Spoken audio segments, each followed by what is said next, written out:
Good evening. We're back with Mortimer and Me, written by Kathie McMahon and illustrated by Tom Tate. Tonight, we'll be reading from Chapter 3, Fresh Start, New School. Can you believe it? Lily's picture is in the paper. Dad looks up from the newspaper and shows us the picture of Mortimer and Lily on the front page. Big deal, I mumble, as Mom leans over to get a closer look. Lily holds Muffin in her lap and grins like a goofy jack-o'-lantern. I slurp the last of my cereal and milk. Can I ride my bike to school today? Mom frowns. That's may I, and no, you may not ride your bicycle. I want to go with you on your first day at the new school. Oh, Mom, I protest. No other guy in the third grade has his mother take him to school. No other guy in the third grade has me for a mother, Mom smiles. You can ride your bike tomorrow, Jimmy.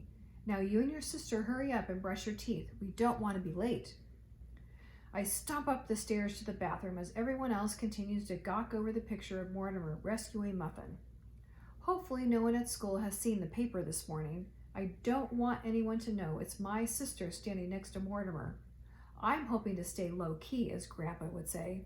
No way am I going to do anything to make people notice me. I just want to be a regular kid and fit in like everybody else. Maybe that's what Mom meant when she said I could get a fresh start. The reflection in the toothpaste-splattered mirror stares back at me. No matter how hard I try to comb it, my red hair sticks out all over the place like straw on a scarecrow.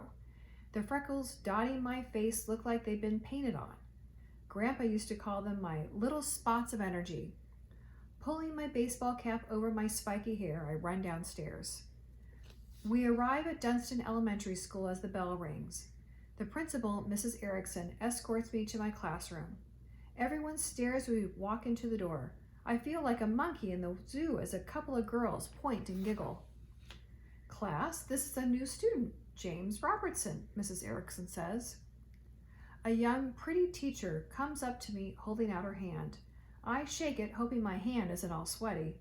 I'm Miss Pierce, she says. Do your friends call you James or Jimmy? Jimmy, I replied, my voice cracking. I leave out the part about not having any friends. Good, then that's what we'll call you, since we're all friends here. Miss Pierce leads me to the only open desk in the room, in the back row by the window. The boy sitting in front of me turns around to stick out his tongue and cross his eyes. I recognize him as one of the boys I almost ran over the other day. Great, it's starting already. Bradley, turn around, Miss Pierce says to him. You can meet Jimmy later. Right now we need to get out our math books. Ugh, math, my worst subject. As I reach into my desk to get my book, I bump my pencil box. It crashes to the floor and opens, scattering pencils and markers everywhere. Bradley turns around again and grins, showing a big gap where 2 front teeth are missing. I bend over to pick everything up, and the 2 girls who had pointed and giggled earlier stare at me and laugh some more. I pull my cap down to hide my face. Another boy leans over and whispers, You better take your hat off before Miss Pierce gives you a lecture about not wearing hats inside. I remove my hat, revealing my scarecrow hair. This causes the girls to laugh even harder. The whole class turns around to see what's going on. So much for being low-key. The snickering continues until Miss Pierce claps her hands to get everyone's attention. Can this day get any worse?